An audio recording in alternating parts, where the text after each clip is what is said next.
sur ce groupe de travail que le collectif a vraiment investi comme un laboratoire, hein. C'était d'ailleurs un des objectifs que le groupe s'était donné, que d'être un peu innovant, recherche et développement en toute modestie, évidemment. Mais je crois qu'il y a 3 ou 4 points qui sont apparus de façon très forte et assez nouvelle autour de ces questions d'accueil et d'attractivité des territoires. Le premier point, c'est que le territoire devait effectivement avoir le souci d'anticiper sur ces questions de ce qui fait aujourd'hui gestion territoriale, emploi et compétences.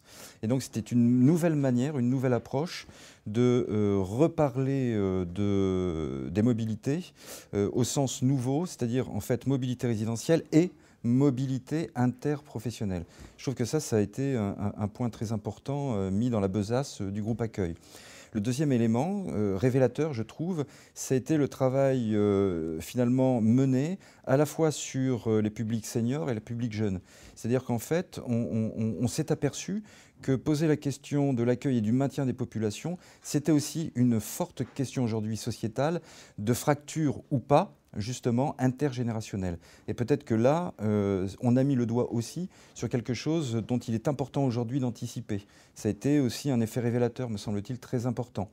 Et puis enfin, autre point très important à porter sur ce groupe, ça a été la conscientisation ou cette approche un peu scientifique, économétrique, de la question des stratégies autour de l'économie résidentielle.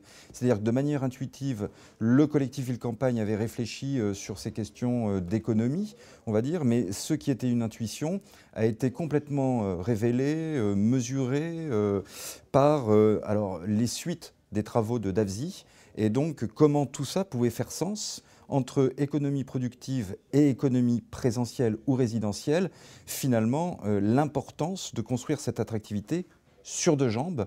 La question de l'économie productive, la question de l'attractivité résidentielle, on voit bien qu'il y a des enjeux en fait là de mixité fonctionnelle. Et ça a été aussi une des révélations et un des apports très forts, nous semble-t-il, des travaux du groupe. Une des valeurs ajoutées, c'est d'avoir pu permettre à des acteurs de travailler ensemble alors que jusqu'à présent, ils ne travaillaient pas ensemble. Donc que ce soit à l'intérieur du groupe de travail, on a permis d'associer différents acteurs avec des regards, des points de vue, des questions différentes pour venir alimenter cette question de l'enjeu démographique et de l'accueil et du maintien de population dans les territoires ruraux. Ça a permis aussi de faire se dialoguer à l'intérieur des projets, mais aussi dans les territoires ruraux, parce que certains porteurs de projets sont allés travailler et repérer des bonnes pratiques et mettre en dialogue des acteurs des territoires ruraux. De mon regard à moi, c'est sur des sujets où on a l'impression d'avoir connaissance ou avoir fait le tour de la question, par exemple la question du logement, la question des services, c'est de faire la synthèse et d'essayer de vulgariser ou en tout cas de donner les éléments essentiels sur lesquels il faut travailler et de donner en fait des points de méthode aux acteurs, de repérer les outils, les dispositifs qui permettent également à ces acteurs d'utiliser, de mobiliser pour mettre en place leur politique publique. Alors, les travaux qui ont été menés dans le cadre du groupe Accueil, mais me semble-t-il au sens large du réseau rural, sous le vocable d'ailleurs d'attractivité, ont bien montré de façon très précise qu'il y avait aujourd'hui urgence à réinventer une forme de politique transversale. C'est-à-dire que tout nous conduit à bien montrer aujourd'hui l'importance de travailler entre les différents échelons territoriaux et entre les différents secteurs qui composent l'organisation, qui fait l'organisation d'un territoire. Et donc aujourd'hui, ce qui a été dit et montré, c'est qu'il y a possibilité pour le législateur, pour les politiques, pour les différents niveaux de l'administration territoriale, de travailler ensemble au profit des territoires sur des thématiques qui sont transversales.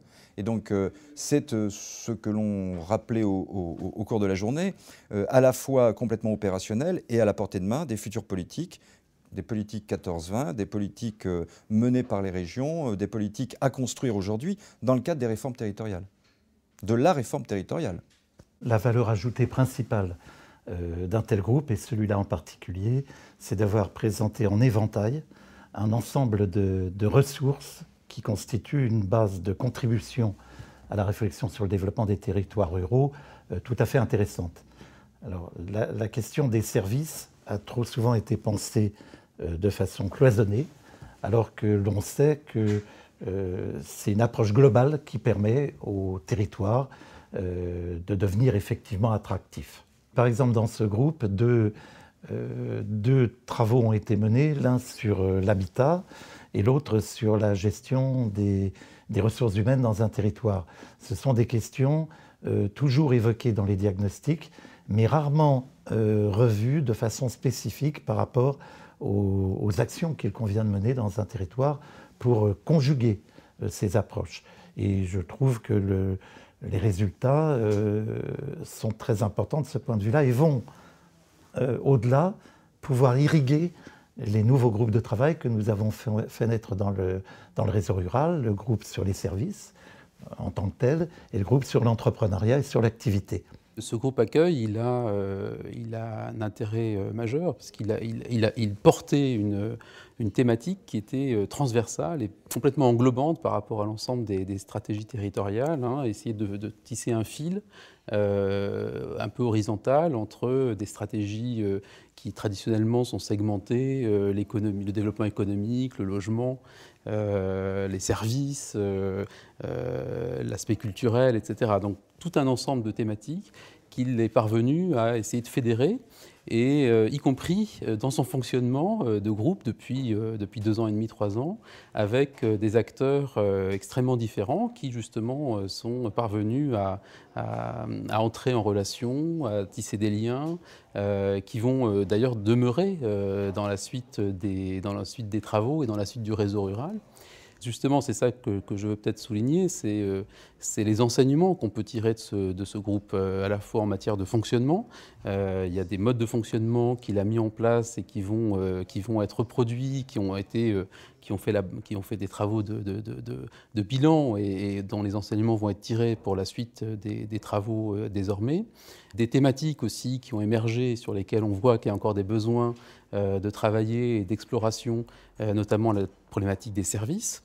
Donc tout ça, ce sont des choses qui vont rester. Et puis aussi, chacun des acteurs qui étaient membres de ce groupe va continuer aussi à avoir à l'esprit cette problématique transversale de l'accueil et du maintien de population.